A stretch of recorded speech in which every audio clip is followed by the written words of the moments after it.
Hello friends, आज हम discuss करेंगे लेक्चर नंबर 7 इन एनालॉजी सीरीज। हमने 6 लेक्चर्स डिस्कस किए हैं। नाउ लेक्चर 7 में भी हम कुछ अच्छे क्वेश्चंस को डिस्कस करेंगे which are important for SSC, IBPS and SBI exam. Okay, let's start.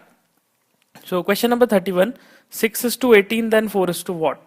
So it means 6 और 18 में जो रिलेशन है वही रिलेशन हमें 4 और यहाँ पर लगाना है एंड हमें डिटरमाइन करना है कि यहाँ पे क्या टर्म आना चाहिए जब रिलेशन सेम हो। ओके, 6 और 18 का जो रिलेशन है वही रिलेशन यहाँ पर भी अप्लाई हो, तब यहाँ पर टर्म किस तरह का आना चाहिए। सो व्हाट आई कैन सी कि 6 से 18 जो आता है, पहली चीज तो हम ये सोच सकते हैं कि 6 से 18 3 मल्टीप्लाई करके आ सकता है, तो 6 3 से 18 होता है। तो जब मैं 4 में 3 मल्टीप्लाई करूंगा दिस विल गिव यू 12, लेकिन 12 जैसा कोई ऑप्शन अवेलेबल नहीं है, इसका मतलब ये मेथड नहीं लग रहा। दूसरी चीज 6 में 6 से 18 प्लस 12 करके भी आ सकता है, इसका मतलब अगर 4 में मैं 12 ऐड करूं तो यहाँ पर मुझे 16 मिलता है, लेकिन 16 जैसा भी कोई ऑप्शन नहीं है, इसीलिए this method is wrong. Okay, so if I see 6 से 18 आने का और क्या तरीका हो सकता है। ओके, दो मेथड्स हमने सोच लिए, दोनों मेथड्स यहाँ पर ऑप्शन कोई भी मैच नहीं कर रहा। So what we need to think is 6 से 18 जा रहा है। देखिए, अब अगर मैं 6 का स्क्वायर कर दूं, तीसरा method 36, and if I divide this by 2 this will give you 18। तो let us try to apply this method यहाँ पर भी। सो अगर मैं 4 का स्क्वायर करता हूँ this will give you 16 upon 2। Okay, उसको हाफ कर दूं तो दिस विल गिव यू 8। तो बेसिकली यहाँ पर 8 मुझे एक ऑप्शन दिखाई देता है, सो डेफिनेटली यही मेरा आंसर होना चाहिए। तो यहाँ पर रिलेशन किस तरह का है, x is to x square by 2। Okay, मतलब जो फर्स्ट टर्म है उसका स्क्वायर कीजिए और उसे हाफ कर दीजिए। तो यहाँ पर भी जो फर्स्ट टर्म है उसका स्क्वायर करा 16 और उसे हाफ कर दिया, तो this will give you 8। Okay, इस तरह से ये क्वेश्चन सॉल्व होगा। So option C is the correct answer. Okay, let's see question number 32, 1 is to 1 then 25 is to what? Okay, तो 1 और 1 में जो रिलेशन है वही हमें यहाँ पर भी अप्लाई करना है, यहाँ पर भी डिटरमाइन करना है कि क्या रिलेशन आना चाहिए। So what you can find, 1 से 1 कैसे जा रहा होगा। पहली चीज तो हम ये सोच सकते हैं कि प्लस 0 हो जाए, तो 25 में भी हम प्लस 0 कर देते हैं, तो दिस विल गिव यू 25। तो हो सकता है यहाँ पे 25 आए, लेकिन ऐसा कोई भी ऑप्शन अवेलेबल नहीं है। ओके, तो फिर कुछ और सोचना होगा।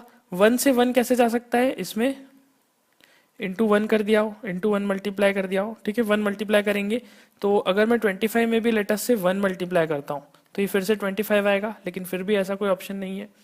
दूसरी चीज मैं ये सोच सकता हूँ कि ये 1 है और ये 1 का स्क्वायर है। ओके, तो इसी तरह से 25 का भी अगर हम स्क्वायर करेंगे तो ये आएगा 625, and yes I can see that D option इसी तरह से मैच कर रहा है। तो किस तरह का रिलेशन दिखाई देता है, x is to x square का, क्योंकि 1 का स्क्वायर ऑलरेडी 1 ही होता है, इसीलिए 1:1 हमें थोड़ा सा कंफ्यूजिंग दिखता है यहाँ पे।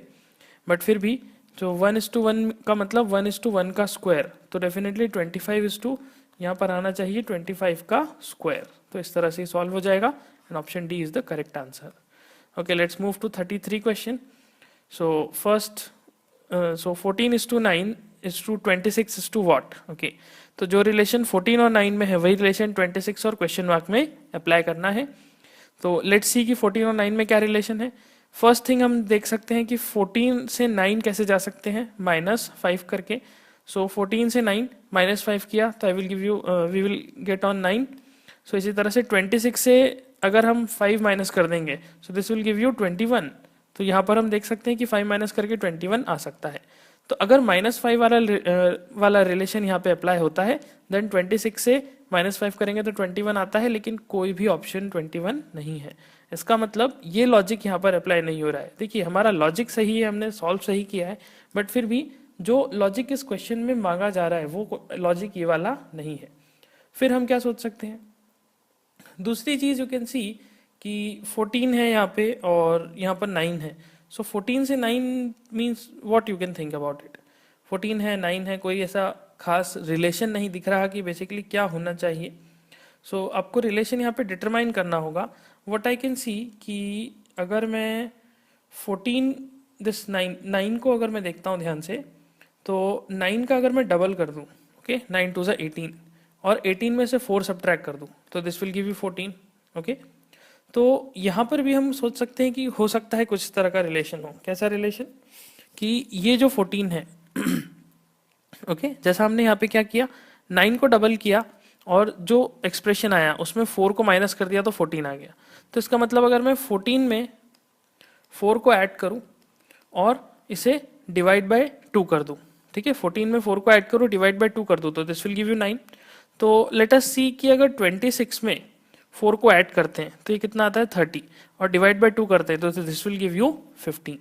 ओके, तो किस तरह का रिलेशन हमने देखा कि जो ये टर्म है x, तो यहाँ पे क्या आ रहा है, x में 4 को ऐड किया और डिवाइड बाय 2 कर दिया। Okay, so x is to x plus 4/2। Because ये लॉजिक हमने क्यों सही माना, बिकॉज 15 जो है हमें ऑप्शन में दिखाई देता है, इसीलिए 15 is the correct answer. Okay, so relation कैसा है, x is to x plus 4/2। तो ये आपको सोचना पड़ेगा कि किस तरह से ये रिलेशन आप डिटरमाइन कर सकते हैं, और ये चीज प्रैक्टिस से ही डेवलप होगी। Okay, let's see the 34th question. Hand is to wrist is to bangle. तो we need to find which of the option is correct. मतलब हैंड, रिस्ट और बैंगल में जो रिलेशन है वही रिलेशन कौन से ऑप्शन में सही दिखाई देता है। सो लेट्स सी हैंड और रिस्ट में क्या रिलेशन है। आई will say that wrist is a part of hand. Okay, wrist is a part of hand.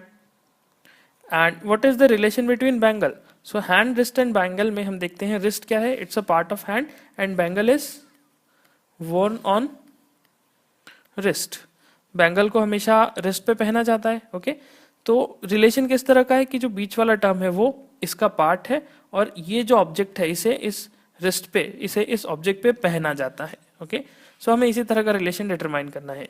C, first option कहता है फुट, एंकल एंड एंकलेट। तो हम देखेंगे कि ankle is a part of foot and anklet is worn on ankle. Okay, anklet को हमेशा ankle पे पहनते हैं और एंकल क्या है, बेसिकली फुट का पार्ट है। तो डेफिनेटली हमें लग रहा है कि यही ऑप्शन करेक्ट होना चाहिए। लेट्स सी क्या बी ऑप्शन में कुछ रिलेशन है इस तरह का, टो, फुट एंड नी। तो वी कैन सी कि फुट जो है वो टो का कोई पार्ट नहीं है, toe is basically the part of foot. लेकिन हमें किस तरह का चाहिए कि फर्स्ट जो ऑब्जेक्ट है, फर्स्ट ऑब्जेक्ट का पार्ट सेकंड ऑब्जेक्ट होना चाहिए और थर्ड ऑब्जेक्ट को सेकंड ऑब्जेक्ट पे पहना जाना चाहिए। सो वी कैन सी कि नी को हम कभी भी फुट पे नहीं पहनते, knee is a part of our foot. Okay, तो इसीलिए ये ऑप्शन इलॉजिकल है, गलत है। Neck, head and collar. Okay, neck और head. Now head is not a part of neck, I will say neck is a part of head. Okay, तो इसलिए ये ऑप्शन भी गलत है। Foot, socks. Now socks is not a part of foot, socks तो पहने जाते हैं। ओके, तो सॉक्स जो है फुट के पार्ट नहीं है, इसीलिए हम इस ऑप्शन को भी गलत कहेंगे। So answer is option A. Option A is the correct answer. Okay, let's see the 35th question. Carnivorous is to tiger is to wolf. Now जो रिलेशन कार्निवोरस, टाइगर और वुल्फ में है वही रिलेशन हमें इन ऑप्शंस में भी ढूंढना है। सो किस तरह का रिलेशन हमें दिखाई देता है, I can see tiger and wolf both belongs to the category of carnivorous animals. Okay, मतलब टाइगर और वुल्फ कैसे हैं, दोनों ही इस कैटेगरी को बिलोंग करते हैं। तो पहली चीज क्या है, कैटेगरी। ओके, और कैटेगरी के बाद क्या है, example and example. Example 1, example 2। If I से कैटेगरी ऑफ कार्निवोरस एनिमल्स, तो पहला एग्जाम्पल टाइगर हो गया, दूसरा एग्जाम्पल वुल्फ हो गया। तो सिमिलरली हमें रिलेशन क्या चाहिए, पहले कैटेगरी चाहिए, उसके बाद दो उसके रिलेटेड एग्जाम्पल्स चाहिए। So let's see option A, mango.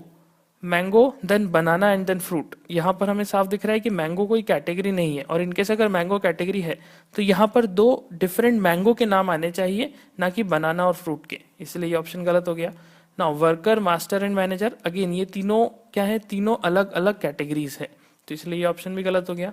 Now cat, cow and milk, again ये ऑप्शन गलत है, बिकॉज कैट अगर यहाँ लिखा है तो यहाँ पर कैट की दो कैटेगरीज, दो जो उनकी स्पीशीज होती हैं उसके नाम आने चाहिए, तो इसलिए ये ऑप्शन भी गलत है। Now student, boy and girl.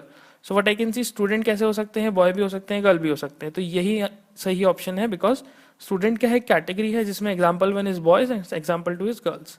So option D is correct answer. Okay, so this completes our 7th lecture. हम अगले लेक्चर में और अच्छे क्वेश्चंस को डिस्कस करेंगे। Thank you.